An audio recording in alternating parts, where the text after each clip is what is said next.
दोस्तों, स्वागत है आपका मेरी चैनल द विस्परिंग माउंटेन्स में। आज आपके लिए एक नई मजेदार कहानी लेके आया हूं। कहानी का नाम है खूनी मेहमान।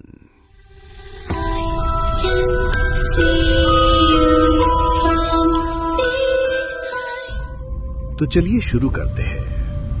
रात का समय था। बाहर तेज बारिश हो रही थी। हवा की चीख जैसे खिड़कियों को तोड़ देने पर आमादा थी। एक शांत सी गली में एक अकेला घर खड़ा था।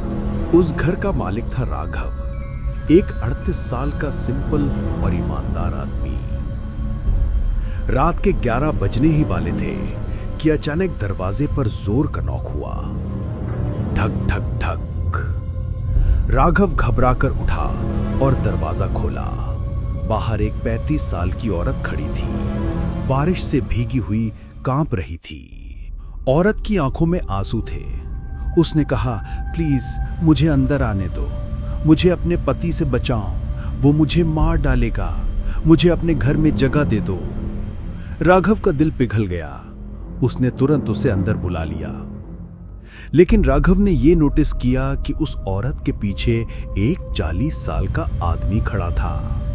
काले कपड़ों में, लंबे बालों के नीचे से उसका चेहरा अधूरा दिख रहा था।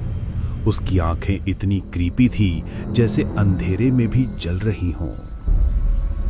औरत ने कहा, वो मेरा पति है, कृपया मुझे बचा लो। वो आदमी बस खामोशी से खड़ा रहा, जैसे अंधेरों का साया। राघव ने तुरंत दरवाजा बंद कर दिया, लेकिन उसे यह पता नहीं था कि यह सब एक चाल जय थी। वो औरत, जिसका नाम मीरा था, असल में उस आदमी कबीर के साथ मिली हुई थी। दोनों का एक ही मकसद था, किसी भी तरह राघव के घर में घुसकर उससे लूटना और अगर जरूरत पड़े तो मार डालना। मीरा ने घर के अंदर बैठकर रो रो कर एक कहानी सुनाई। मैं रोज पिटाई सह रही हूं, मैं और बर्दाश्त नहीं कर सकती। राघव ने उसे गर्म चाय दी और तसल्ली दी। लेकिन जब वो किचन में गया, तभी खिड़की के पास से कबीर चुपके से अंदर आ गया। उसके हाथ में एक बड़ा सा आयरन रॉड था। उसकी हल्की सी मुस्कान ने अंधेरे को और ज्यादा भयानक बना दिया। राघव जब वापस आया तो उसने महसूस किया कि घर में एक अजीब सी ठंडक फैल गई है। मीरा चुप थी। उसकी आंखों में अब डर के बजाय एक अजीब सा सुकून था। राघव ने कुछ कहना चाहा ही था कि पीछे से एक भारी साया उस पर पड़ा।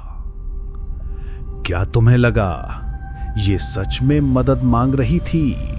कबीर की आवाज इतनी भयानक हुई थी जैसे उसके गले में खून जम गया हो। राघव पलट के देखता ही रह गया। कबीर ने बिना देरी किए राघव के सर पर आयरन रॉड से वार किया। खून का छिड़काव दीवार पर फैल गया। राघव चीखा, आह, और जमीन पर गिर पड़ा। मीरा आगे बढ़कर उसके कान के पास आके बोली, तुम बहुत ही अच्छे इंसान थे, लेकिन कभी कभी अच्छाई ही मौत बन जाती है। कबीर और मीरा ने मिलकर राघव के घर की अलमारी, लॉकर सब लूट लिया। घर में बस बारिश की आवाज और राघव की हल्की हल्की कमजोर पड़ती सांसें सुनाई दे रही थीं। लेकिन जैसे ही कबीर और मीरा भागकर निकलने लगे, अचानक घर के अंदर की लाइट्स एक एक करके बुझने लगी। अंधेरा छा गया। राघव जो जमीन पर पड़ा था, उसका खून दीवार पर फैल रहा था और उसकी आंखें खुली थीं। अचानक एक खामोश आवाज गूंजी, तुमने मेरे घर को अपना कब्र बना दिया। मीरा और कबीर ने पीछे मुड़कर देखा। राघव की लाश जमीन पर नहीं थी। उसकी जगह एक अंधेरा साया उनकी तरफ बढ़ रहा था। कबीर के हाथ से रॉड गिर गया। उसके चेहरे पर पहली बार सच में डर था। मीरा चीख कर बोली, ये क्या है? साया धीरे धीरे उनके पास आया और उसकी आवाज गूंज उठी, अच्छाई को मारकर बुराई कभी जीत नहीं सकती। एक जोर की चीख, एक जोर की हवा, और दोनों के शरीर अंधेरे में समा गए। अगली सुबह पुलिस ने जब घर देखा तो बस खुला हुआ दरवाजा, बिखरा हुआ सामान और 3 लाशों की बू थी।